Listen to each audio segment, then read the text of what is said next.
You go. Thank you very much, Raghadat. It's a pleasure to be back with you, and of course to have such distinguished colleagues on the same panel, as it were, is another distinction for me.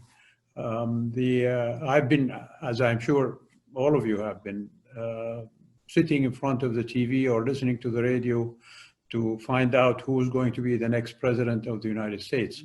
Here in the Middle East, of course, the issue is it going to be Trump or Biden, and who is better for us? My personal view is that we will work with either one. And both of them have backgrounds.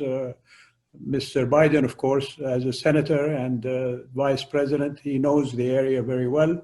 He's been to Saudi Arabia many times in his senatorial capacity, and I think even in his vice presidential capacity, if I'm not mistaken.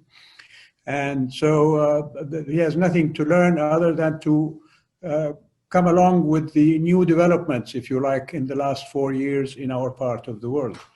Mr. Trump, of course, is as a businessman, he's had contact with our part of the world before, but as a president, of course, he made it his first destination as a president to come to Saudi Arabia, which Saudi people, of course, felt privileged to be distinguished by that visit of the president.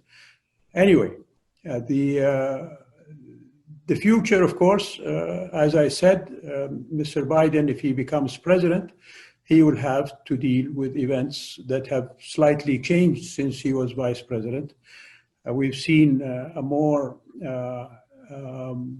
if you like, active engagement in the area by our Iranian neighbors, not necessarily in the most positive way, with their attacks on oil tankers and an oil installation in Saudi Arabia.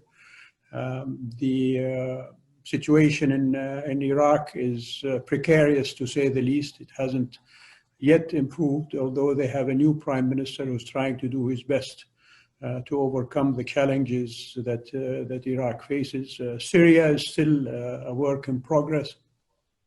Yemen, of course, is still a civil war going on, and Saudi Arabia is the victim of missiles launched from the Yemen, provided by the Iranian Revolutionary Guard. Lebanon, as you are probably better situated to tell us about that than me, is also a work in progress.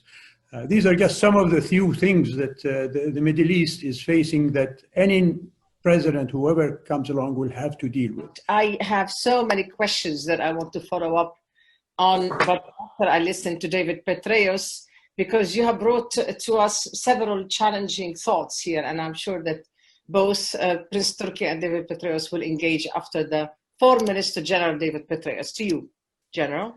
As Prince Turki noted, both candidates have very strong relationships in the Middle East.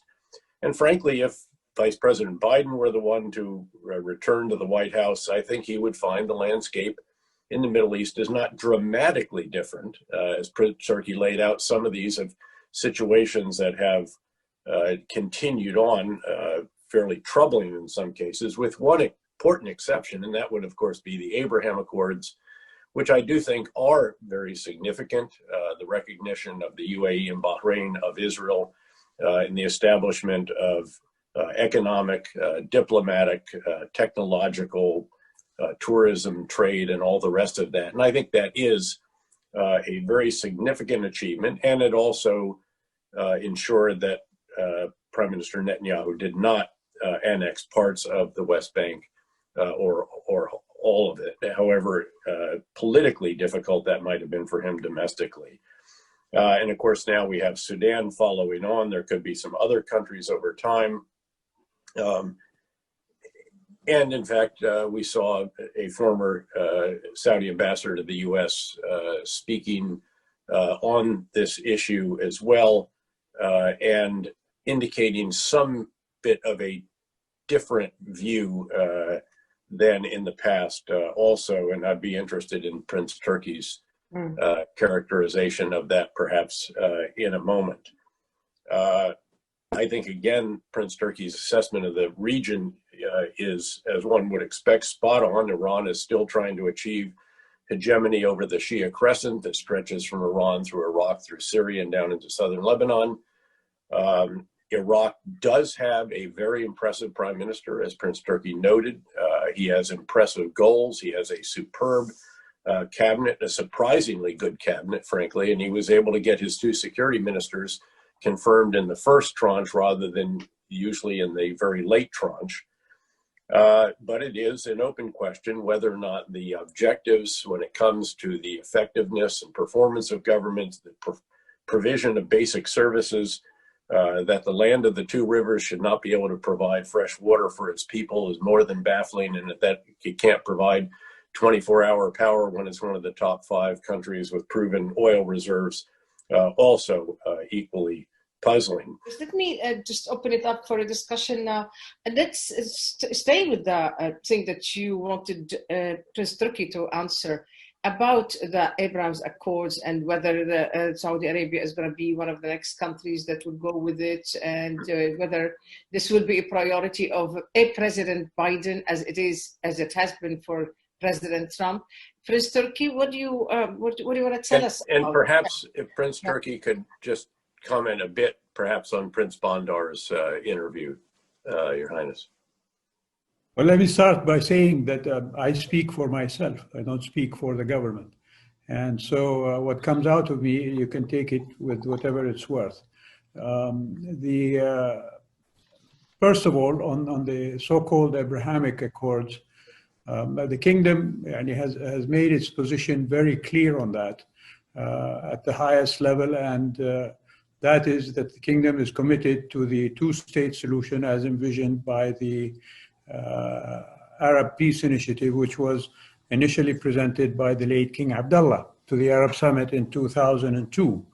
And so on that issue, I don't think there should be any questions as to where I or other personal views may have come out either from Prince Bandar or from other spokespeople in the kingdom. And I remember correctly that our foreign minister, when he was asked about Prince Bandar's views on that issue, he said that these were Prince Bandar's views, but that the official position of the kingdom was still the Arab Peace Initiative is the only viable solution to the problem between Israel and the Arab states. So that is where that issue stands at the moment.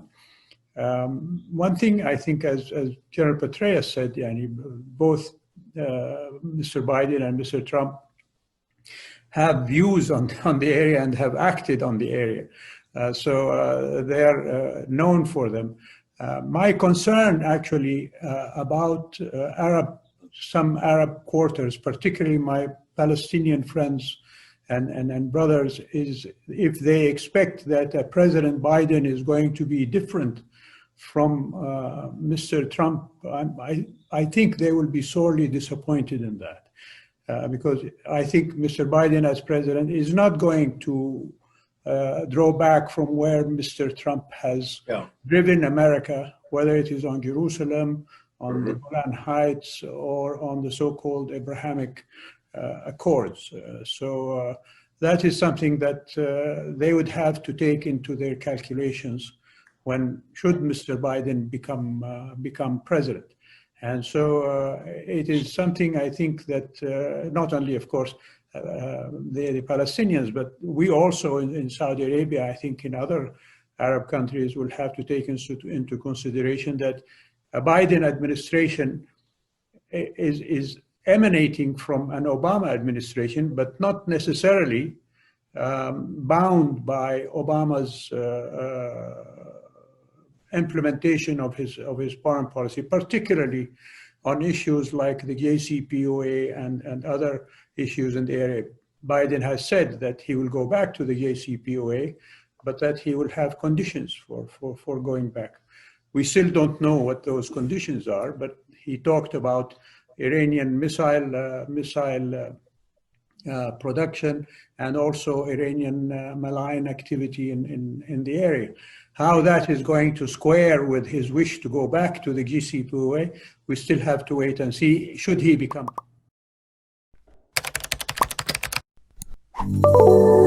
السعودية الجديدة.